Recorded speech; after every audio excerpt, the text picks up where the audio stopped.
The man pointing a gun at my daughter didn't know two things. First, that she's a decorated Special Forces veteran trained to kill a man with a pen. And second, that he wasn't standing in his jurisdiction. But by the time he realized either, she'd already disarmed him, calmly set his badge on the curb, and asked if I wanted to press charges. Now, let me rewind and tell you how a bored little HOA cop with a fake badge and a power complex ended up pointing a loaded weapon at my daughter on land he didn't even own, and how that mistake cost him everything. Florida has a unique way of baking absurdity into everyday life, like it's just part of the humidity. Our property sat on the edge of one of those quaintly tyrannical neighborhoods that sprang up in the early 2000s. Silver Palms, a 55-hound community with a grandiose entry fountain, an obsessively symmetrical row of palm trees, and an HOA that believed it was a branch of Homeland Security. From the front, you'd think it was a gated utopia for retirees with too much time and too many opinions. From the back, it was just regular suburbia, except for the surveillance cameras disguised as birdhouses and an official-looking pickup truck labeled Community Enforcement Unit. Our house wasn't even in Silver Palms. It was technically outside their jurisdiction by 120 feet, right past a line of tall wax myrtle shrubs and an old access road. The land we lived on had been deeded separately from the development decades earlier, our mailbox, a little box of liberty at the edge of their empire. But Silver Palms didn't care much about technicalities. They decided we looked like we belonged in their HOA, and that's where the trouble began. The first sign that they'd taken an interest in us came in the form of a neatly laminated notice taped to our trash can. Unauthorized waste receptacle. Must conform to uniform color standards. O Section 12.1c. Except, of course, we weren't in their HOA. I figured someone was just overzealous. I tossed it in the garbage along with the rest of the week's nonsense and didn't think twice. A few days later, I came home to find a second notice. This one was affixed to our front door with more adhesive than a crime scene seal. It read, "This mailbox is not in conformity with HOA Regulation 8.7. Approved styles are available at Office Depot per HOA guidelines." I stared at it for a full minute, then looked over at our black city-issued mailbox, a perfectly ordinary model, nothing exotic. No flamingo decals, just a mailbox. I pulled the paper off, noticed it wasn't even addressed to our property number, and laughed. I should have known that was their opening salvo. The man who would become the symbol of all their insanity arrived the next week, Rick. Balding, middle-aged, and built like a water cooler with arms. He wore tan tactical pants, a black polo with security embroidered in yellow letters, and a utility belt with more compartments than the average SWAT officer. When I walked outside to check the mail, I caught him standing at the edge of our driveway, arms crossed, glaring at our American flag like it was contraband. "You live here?"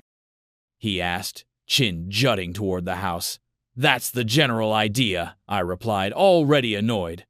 "You aware you're supposed to register with the community gatehouse if you're going to be parking here?" I raised an eyebrow. "This is my driveway." He pulled a clipboard out of nowhere like some kind of bureaucratic magician. "This whole stretch falls under Silver Palms Periphery Access Zone. See here, page 17 of the Perimeter Maintenance Mandate. I didn't even pretend to look." "We're not in your HOA. We're working to integrate the adjacent parcels," he said, like we were some newly discovered territory. Voluntary compliance is always appreciated. Makes the eventual vote go smoother. I walked back inside without another word. That weekend, the Community Enforcement Unit truck parked outside our property line for 6 hours. I watched through the blinds as Rick took photos of everything, the grass, the cars, the tree branches. My wife joked that we should wave to the surveillance birdhouses. On Monday, another note. Parking in violation of HOA Regulation 9.2, vehicle visibility. Driveway contents must be kept discreet from street view. Discreet?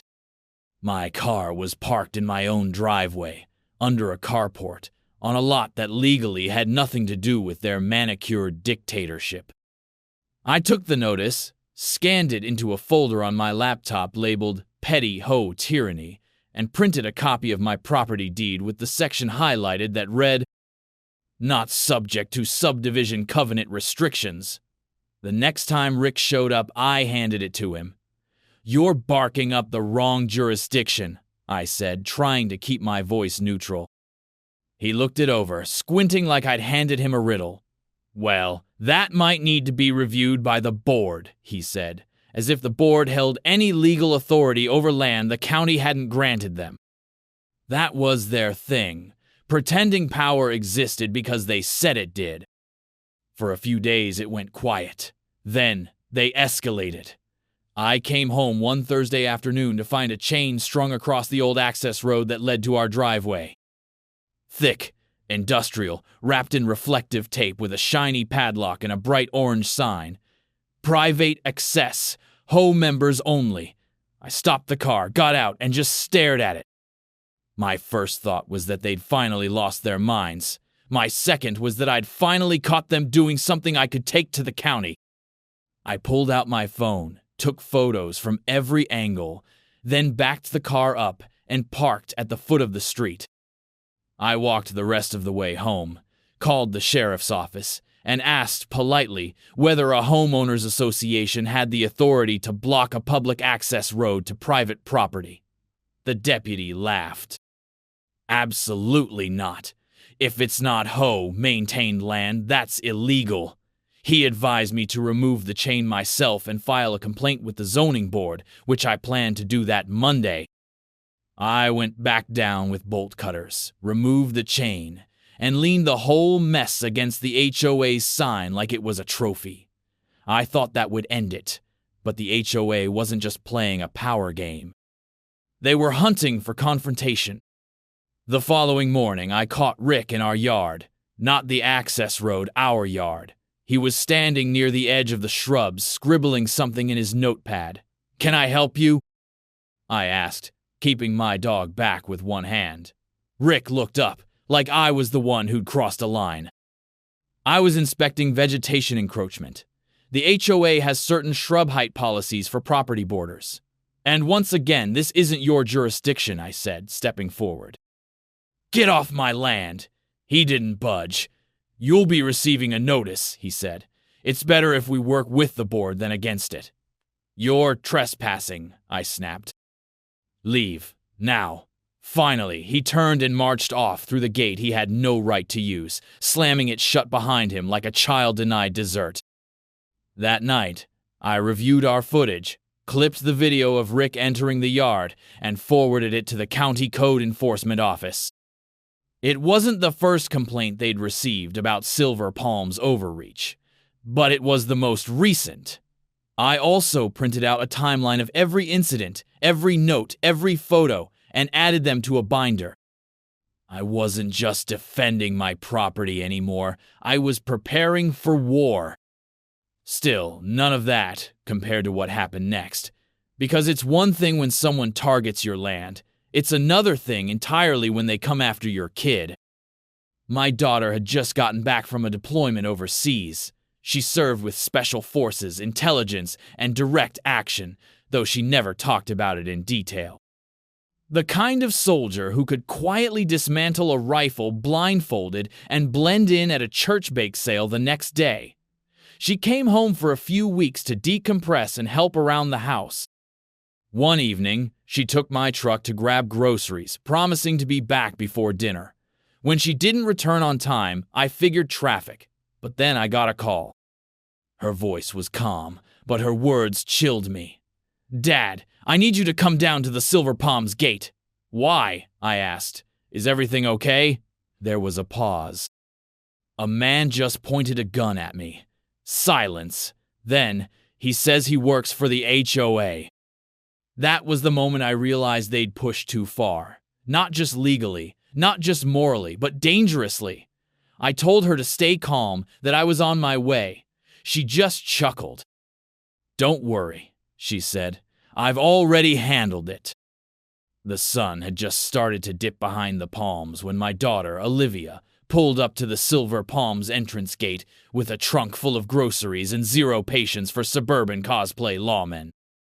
She had flown back from her third overseas deployment only a week earlier, sunburned, scarred in places she'd never admit, and still walking with that ghost of alertness that never quite fades after you've done time in places where the sky explodes more often than it rains.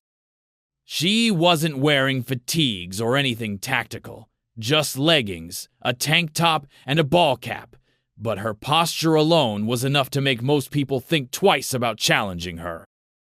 Rick, as you've probably gathered, wasn't most people. He was the kind of man who took authority as a costume, not a responsibility. And on that day, he decided to suit up like it was Fallujah circa 2006. Faux tactical vest with patches from a website that sold to militia LARPers.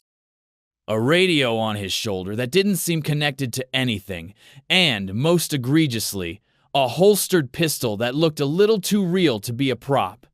The HOA had officially lost the plot. Olivia rolled her window down, nodded once, and waited for the gate to open. It didn't. Instead, Rick approached like he was walking into a standoff, one hand hovering near his belt. "Ma'am," he said, voice low and strained like he was trying to intimidate her, "you're attempting to access a private community." Olivia raised an eyebrow. "I live here," she said flatly. "Not in the community, but next to it. House on the right with the metal roof. You know, the one you people keep mailing fake violation notices to?" Rick didn't smile. "This access road is now restricted to HOA members. You need to turn around and use the public entrance." Olivia tilted her head and leaned her arm on the window frame. "That is the public entrance," she said. "We're not part of your HOA, and that road is on county maps, not your fantasy jurisdiction."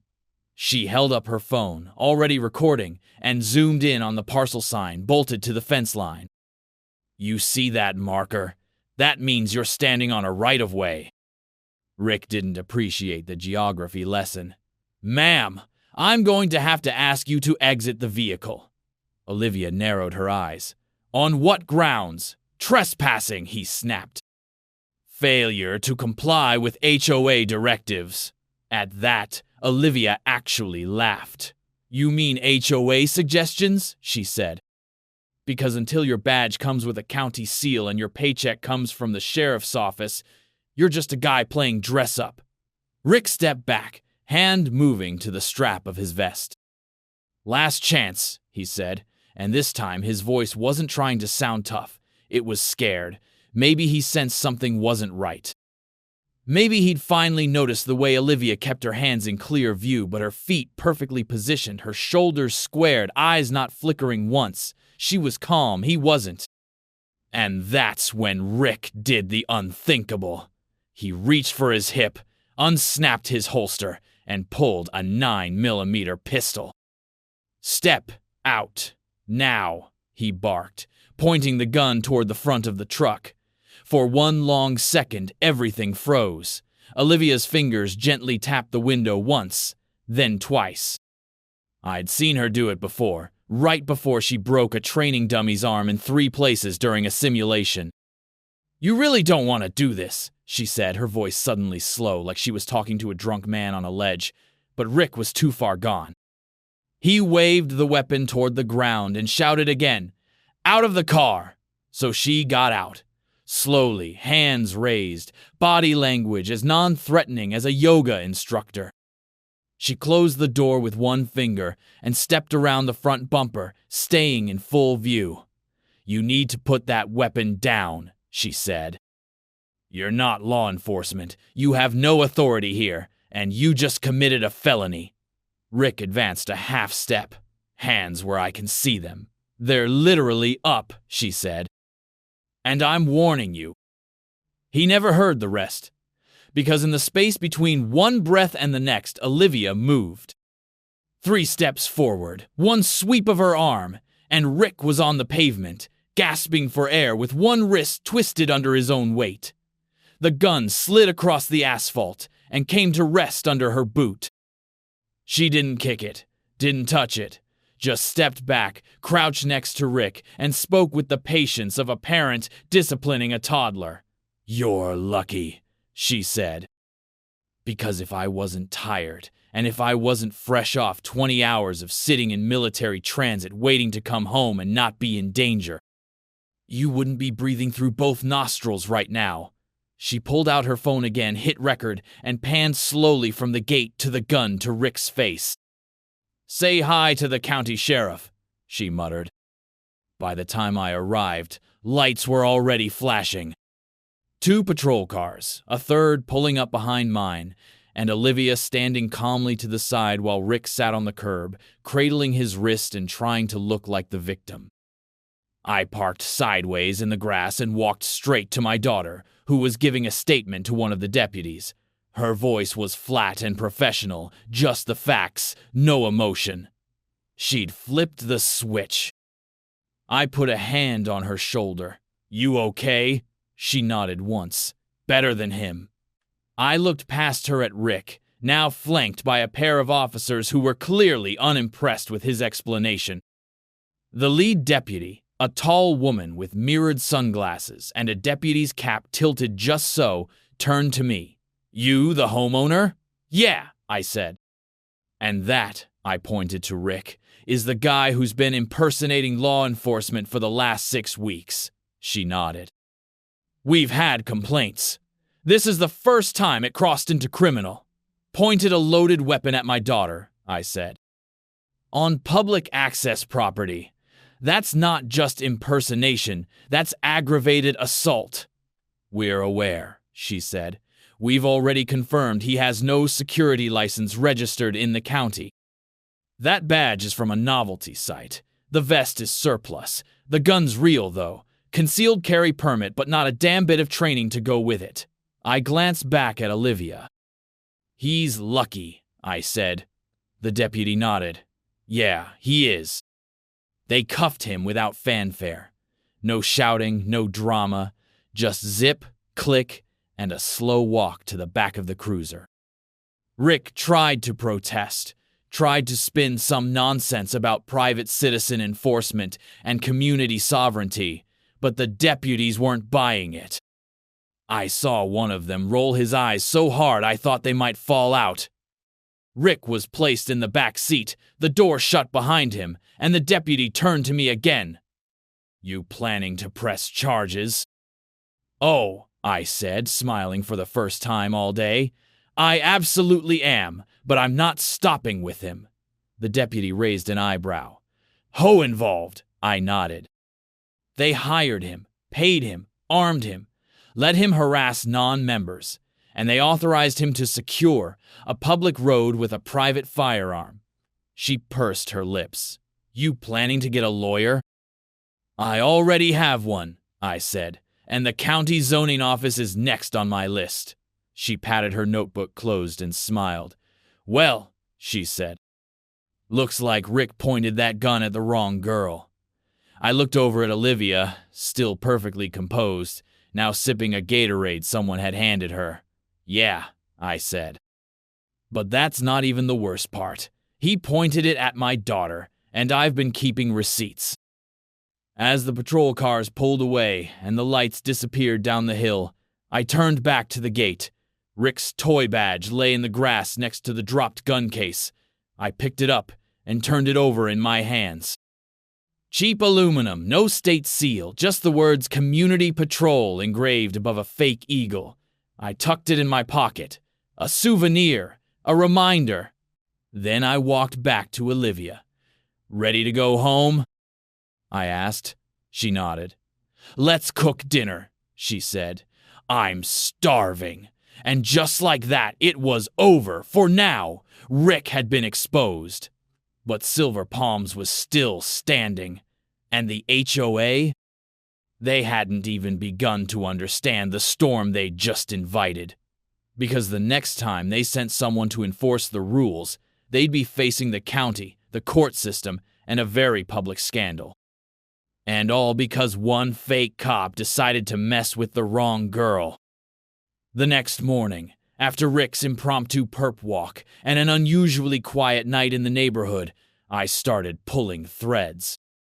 I knew the HOA would go into full panic mode the moment they realized their security consultant had been zip-tied and hauled off in a cruiser. What I didn't expect was how fast they'd start trying to spin it. By 9:00 a.m., I got a forwarded email from one of my more sympathetic neighbors, subject line, "Urgent Incident at Front Gate." It came from the HOA board's official address, stamped with their usual logo, a sun over two palms that now felt more like prison bars. The message was exactly what you'd expect from people who just lost control of a narrative. "Dear residents," it began, "we regret to inform you of an unfortunate misunderstanding involving our hired gate security personnel and a trespassing individual. My daughter, who was born in that house, who had served her country on 3 continents, and who had more discipline in one pinky than the entire HOA board had in their collective DNA. There is an ongoing investigation," the email continued, "and while we cannot comment on specifics, we assure you that Silver Palms maintains the highest standards of community protection, and that this incident was a result of deliberate provocation by a non-compliant resident." Provocation. That word was doing a hell of a lot of heavy lifting for a man who drew a gun on an unarmed woman buying groceries. I read it twice, let the bile settle, and then opened my laptop. The HOA had gone from petty to litigious, and I needed to get ahead of whatever fantasy they were constructing. First step, documentation. I pulled up the original subdivision plat we received when we bought the property. I remembered it vaguely. Yellowed paper, tightly drawn boundary lines, little shaded boxes that made no sense until someone explained them. This time, I studied every contour. And there it was, parcel 78B, our house, clearly marked, outside the HOA overlay boundary, not adjacent, not shared, not under consideration, outside. Completely and undeniably. The road leading to our driveway, labeled County Access, Public Easement Maintained. No ambiguity, no wiggle room, no OA gate. They had, quite literally, installed a barrier on land they didn't own and tried to enforce rules they didn't have authority over. I printed 5 copies and highlighted everything. If the board wanted a war of paper, I was happy to drown them in ink. Next call was to the zoning office. I explained the situation, emailed over the plat, and got a response within an hour from a woman named Teresa who sounded equal parts exhausted and vindicated. "Oh, you're the guy," she said. "We've had complaints about that gate for a while, but no one could prove overreach." This changes everything. She confirmed that the county had never approved an extension of the HOA's control beyond the mapped boundary, and the road, my road, was part of the public access grid. "You'll want to file a formal grievance," she added. "We can bring it to hearing in 2 weeks. 2 weeks was too long for me, but just right for a strategy."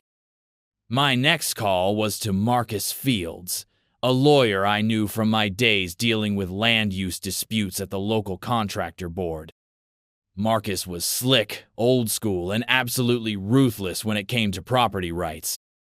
I didn't even need to explain the whole story, just told him a fake HOA cop pulled a gun on my daughter and that they'd blocked my driveway with an illegal gate. "Say no more," Marcus said. "Cease and desist by end of day. Lawsuit paperwork by Tuesday." I felt the ground shift under me as the legal gears began to turn. While Marcus drafted letters and compiled my claim, I took a walk around the neighborhood. People were watching now, quietly, cautiously. The ones who'd previously waved from behind their blinds now nodded with hesitant curiosity. A few approached, awkwardly, like they were asking if a teacher had been fired. "Hey, that your girl who, handled the situation last night?"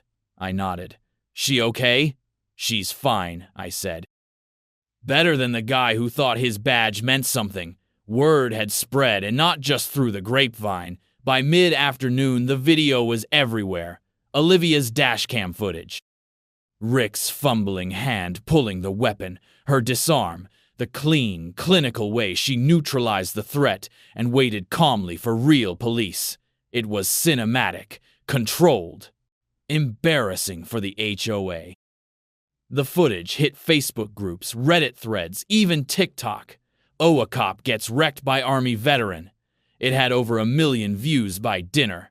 News vans started circling by morning. The narrative the HOA tried to craft, about provocation, trespass, and threats, collapsed like a poorly stapled pamphlet. And yet, they didn't back down. That night, another email. "Dear residents," it began.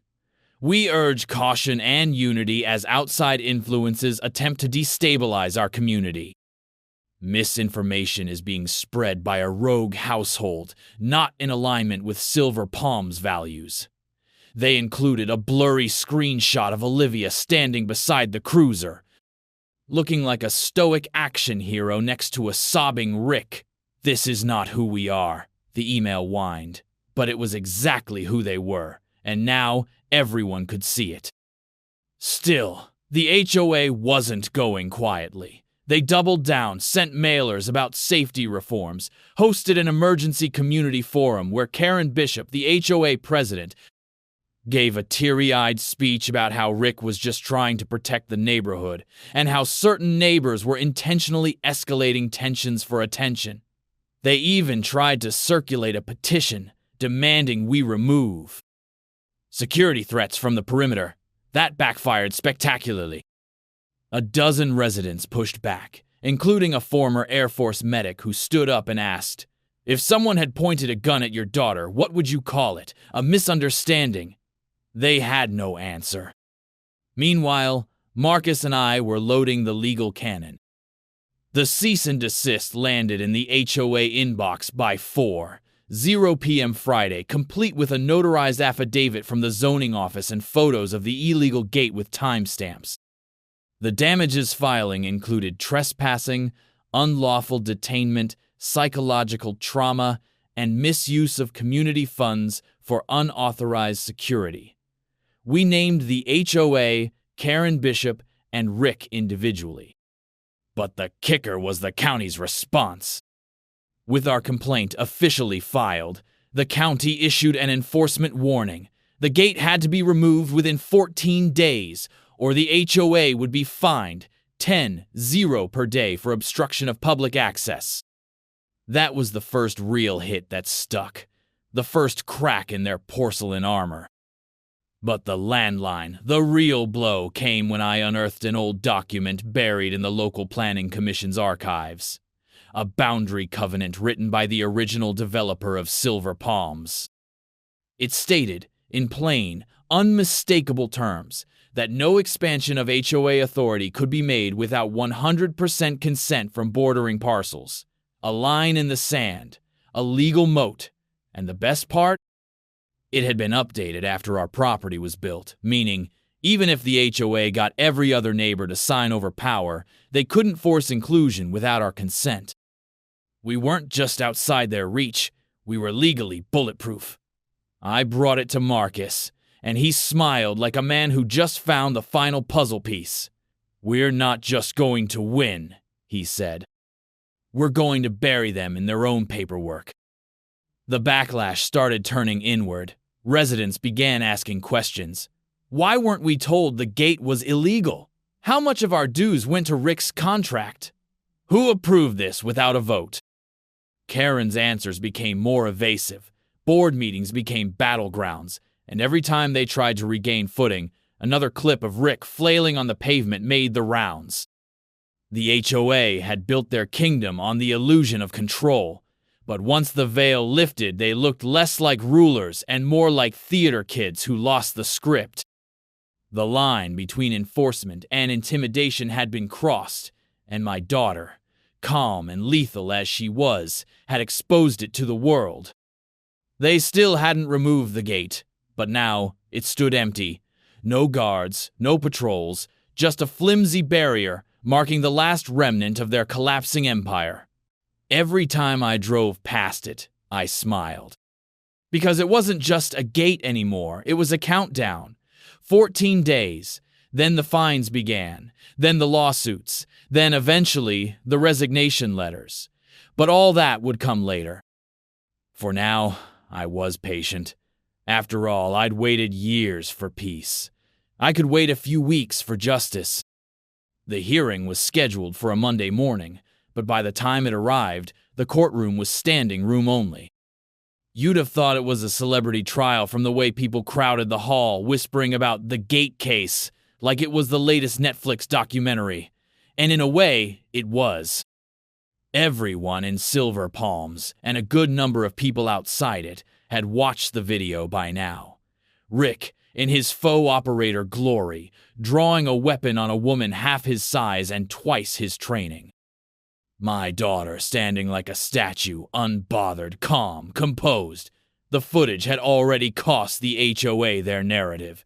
This was just where we hammered the coffin shut. Rick sat 3 rows ahead of me, slumped in a beige suit that didn't quite fit, flanked by a public defender who looked like he'd rather be anywhere else. Olivia, in contrast, sat at my side in a navy blue blouse and pressed slacks, back straight, chin high. She wasn't there for vengeance. She was there for closure. And maybe to see if Rick would try to look her in the eyes again. He didn't. He pled out that morning. No contest to unlawful detainment and impersonating law enforcement, plus a Class 3 misdemeanor for brandishing a firearm without cause. 60 days probation, mandatory firearm surrender, and a lifetime ban from working any form of private security in the state of Florida. And just to twist the knife, the judge signed an order restricting Rick from entering any HOA board meetings in the state without court approval. Every HOA, statewide. It was a ruling so specific the clerk had to double-check the paperwork. Rick didn't even react. Just nodded numbly as the judge read out the terms and shuffled out of the courtroom like a man who'd lost a bet with God. But that was just the appetizer. The real feast came 3 weeks later, when the civil case went before the county court. My suit against Silver Palms HOA was simple. Trespass, unlawful surveillance, emotional distress, obstruction of a public access route, and retaliatory action against a non-member resident. But it was Marcus, my lawyer, who turned the thing into a masterclass. He rolled in with binders, diagrams, witness statements, HOA emails, and a stack of laminated photos taller than a toddler. He started with the chain across our driveway, methodically walking the judge through zoning maps and the public easement line. He showed the video of Rick drawing his gun and explained that Rick's contract was signed without a vote, without legal vetting, and without even notifying the county. Then came the bombshell, misuse of O funds. Turns out they'd paid Rick through a shell company called Perimeter Solutions LLC, an entity owned by Karen Bishop's cousin. The money had been siphoned from the Neighborhood Improvement Fund. You know, the one earmarked for repairing pool decking and replanting communal flower beds. Instead, it paid for Rick's gear, his gas, and get this, a 3-night stay at a tactical training retreat that billed itself as Weekend Warrior Urban Ops for Patriots. You really can't make this stuff up. By the time the county weighed in, the hammer had already been lifted. Their own zoning committee had launched an investigation, and now they had the full picture. A private entity extending jurisdiction beyond its legal bounds, harassing a resident, blocking a public road, and funding it all with unauthorized HOA dues. The county ordered the gate removed within 30 days. Failure to comply would result in 10 0 per day in fines, up to a maximum of 300 0, after which point the county would forcibly remove the gate themselves and charge the HOA again for the cost of demolition. And just for fun, the Florida Department of Business and Professional Regulation opened a separate inquiry into HOA board governance, citing allegations of misappropriation and regulatory overreach. Translation: they weren't just getting fined, they were getting dismantled. But what really drove the nail in was the vote. See, every HOA has one. That moment when the residents, tired of their long Gestapo, decide to do something about it. And this time, they turned out in droves. The recall election was scheduled for a Tuesday at 6:00 p.m. By 5:45, the line wrapped around the clubhouse twice. It looked like the DMV, if the DMV gave out second chances. By 7:15, the results were in. Karen Bishop, recalled. Peter Clemens, the treasurer who signed off on Rick's contract, recalled. Marla and Denise, the secretary and VP respectively, gone. Even Gerald, the guy who once tried to ban Christmas wreaths for color uniformity, got tossed like a bad credit score. Every single board member replaced. In their place came a ragtag slate of residents who didn't want power. They just wanted peace. Among them, Thomas Rivera, the same guy who once apologized to me for not speaking up sooner. Funny how fast people find their voice when you hold up a mirror. Within 2 months, the new board voted to dissolve the HOA entirely. The paperwork was tedious, the backlash was minimal, and the relief, palpable. No more patrols. No more violation notices for mailboxes that were too whimsical. No more self-appointed sheriffs roaming the cul-de-sacs like suburban vigilantes. Silver Palms went from a gated kingdom to a regular neighborhood with just enough charm to feel like home. The gate came down on a clear-skied Thursday morning, the hydraulic arms groaning as they were unbolted and hauled away by county contractors. I brought out a lawn chair and watched it all with a cup of black coffee and the slowest damn smile I've worn in years. But the pièce de résistance came that weekend. Olivia and I stood at the edge of our driveway, next to the vacant patch where the gate used to stand, holding a 4-foot slab of black iron, custom-made, powder-coated, laser-engraved. We'd commissioned it the same day the lawsuit was filed, like a prophecy waiting to be fulfilled. Together, we mounted it on a granite pedestal bolted to the county's concrete base.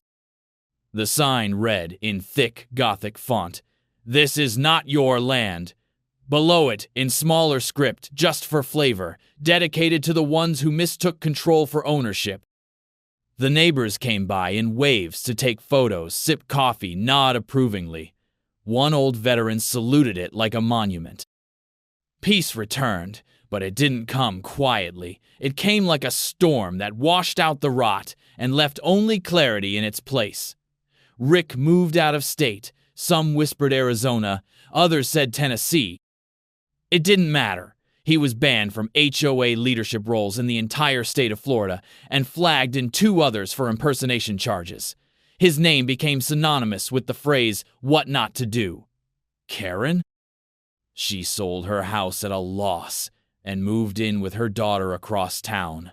The Perimeter Solutions LLC site was taken down, its Facebook page flooded with eggplant emojis and goat memes. Olivia got a call from a veterans group offering her a speaking slot at their annual leadership summit. She declined, said she wasn't interested in fame. But she kept the footage. Just in case, she said. As for me, I built a new mailbox. Extra tall, gloss black, no HOA required. I mow my grass when I feel like it. I hang whatever wind chimes I damn well please. And every now and then, I catch myself standing at that sign, running my fingers over the cold metal letters, remembering what it took to put them there. Freedom, after all, is rarely handed to you. Sometimes, you've got to fight for it. with words, with law, and, if you're lucky enough to raise a daughter like mine, with calm hands and steel in her bones, with the truth. So let this be a lesson to the next Rick, or Karen, or community crusader who forgets where the line ends. Badges don't make laws. Property lines aren't suggestions. And not every neighbor you try to bully is going to fold. Some of us will fight back. Some of us will bury you in paperwork. And some of us will leave behind iron signs, not just to mark where the gate used to be, but to remind the world that this is not your land.